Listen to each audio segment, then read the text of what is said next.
اور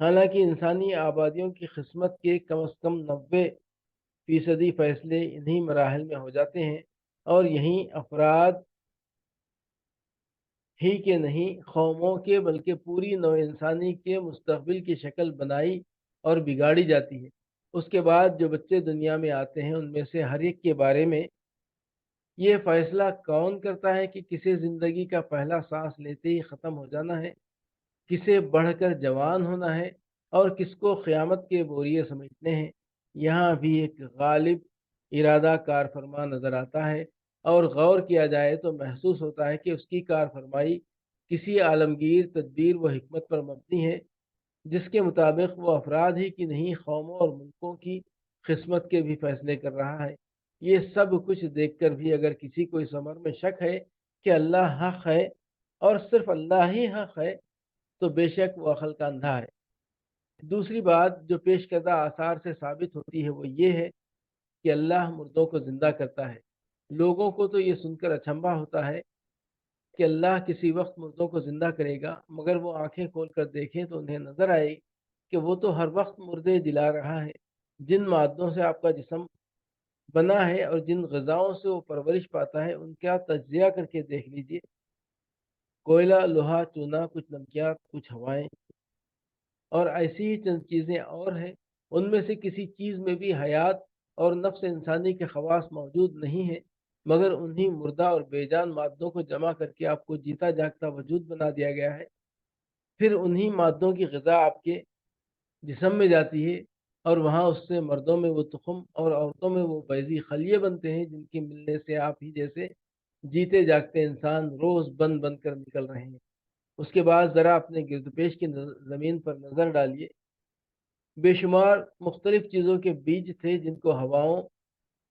اور پرندوں نے جگہ جگہ پھیلا دیا تھا، اور بے شمار مختلف چیزوں کی جڑیں تھیں جو جگہ جگہ پیوند خاک ہوئی پڑی تھیں۔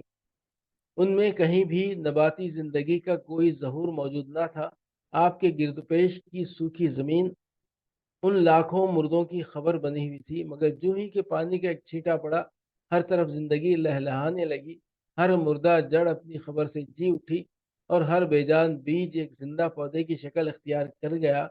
یہ احیاء اموات کا عمل ہر برسات میں آپ کی آنکھوں کے سامنے ہوتا ہے۔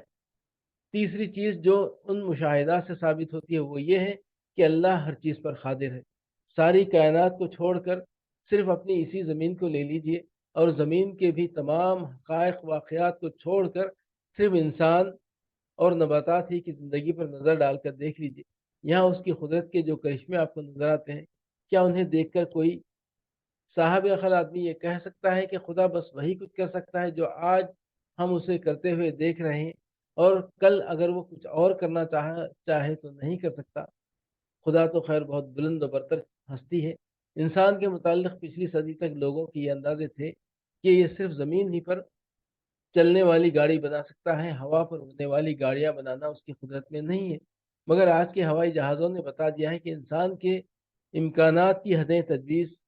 کرنے میں ان کے اندازے کتنے غلط تھے۔ اب اگر کوئی شخص خدا کے لیے اس کے صرف آج کے کام دیکھ کر امکانات کی کچھ حدیں تجویز کر دیتا ہے، اور کہتا ہے کہ جو کچھ وہ کر رہا ہے اس کے سوا وہ کچھ نہیں کر سکتا، تو وہ صرف اپنے ہی ذہن کی تنگی کا ثبوت دیتا ہے۔ خدا کی قدرت بہرحال اس کی باندھی ہوئی حدوں میں بند نہیں ہو سکتی۔ چوتھی اور پانچویں بات، یعنی یہ کہ قیامت کی گھڑی آگے آ کر رہے گی، اور یہ کہ اللہ ضرور ان سب لوگوں کو زندہ کر کے اٹھائے گا جو مر چکے ہیں، ان تین مقدمات کا عقلی نتیجہ ہے جو اوپر بیان ہوئے ہیں۔ اللہ کے کاموں کو اس کی قدرت کے پہلو سے دیکھیے تو دل گواہی دے گا کہ وہ جب چاہے گا قیامت برپا کر سکتا ہے، اور جب چاہے ان سب مرنے والوں کو پھر سے زندہ کر سکتا ہے جن کو پہلے وہ عدم سے وجود میں لایا تھا۔ اور اگر اس کے کاموں کو اس کی حکمت کے پہلو سے دیکھیے تو عقل شہادت دے گی کہ دونوں کام بھی وہ ضرور کر کے رہے گا، کیونکہ ان کے بغیر حکمت کے تقاضے پورے نہیں ہوتے، اور ایک حکیم سے یہ بعید ہے کہ وہ ان تقاضوں کو پورا نہ کرے۔ جو محدود سی حکمت و دانائی انسان کو حاصل ہے، اس کا یہ نتیجہ ہم دیکھتے ہیں کہ آدمی اپنا مال یا جائیداد یا کاروبار جس کے سپرد بھی کرتا ہے، اس سے کسی نہ کسی وقت حساب ضرور لیتا ہے۔ گویا امانت اور محاسبے کے درمیان ایک لازمی عقلی رابطہ ہے جس کو انسان کی محدود حکمت بھی کسی حال میں نظر انداز نہیں کرتی۔ پھر اسی حکمت کی بنا پر آدمی ارادی اور غیر ارادی افعال کے درمیان فرق کرتا ہے، ارادی افعال کے ساتھ اخلاقی ذمہ داری کا تصور وابستہ کرتا ہے، افعال میں نیک اور بد کی تمیز کرتا ہے، اچھے افعال کا نتیجہ تحسین اور انعام کی شکل میں دیکھنا چاہتا ہے اور برے افعال پر سزا کا تقاضا کرتا ہے، حتیٰ کہ خود ایک نظام عدالت اس غرض کے لیے وجود میں لاتا ہے۔ یہ حکمت جس خالق نے انسان میں پیدا کی ہے، کیا باور کیا جا سکتا ہے کہ وہ خود اس حکمت سے عاری ہوگا؟ کیا مانا جا سکتا ہے کہ اتنی بڑی دنیا اتنے سر و سامان اور اس قدر اختیارات کے ساتھ انسان کے سپرد کر کے وہ بھول گیا ہے، اس کا حساب وہ کبھی نہ لے گا؟ کیا کسی صحیح الدماغ آدمی کی عقل یہ گواہی دے سکتی ہے کہ انسان کے جو برے اعمال سزا سے بچ نکلے ہیں یا جن برائیوں کی متناسب سزا اسے نہیں مل سکی ہے، ان کی بازپرس کے لیے کبھی عدالت قائم نہ ہوگی؟ اور جو بھلائیاں اپنے منصفانہ انعام سے محروم رہ گئی ہیں وہ ہمیشہ محروم ہی رہیں گی؟ اگر ایسا نہیں ہے تو قیامت اور زندگی بعد موت خدائے حکیم کی حکمت کا ایک لازمی تقاضا ہے جس کا پورا ہونا نہیں بلکہ نہ ہونا سراسر بعید از عقل ہے۔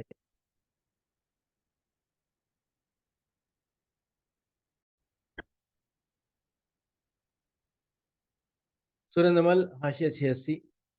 اس مختصر سے فقرے میں آخرت کی دو زبردست دلیلیں بھی ہیں اور نصیحت بھی۔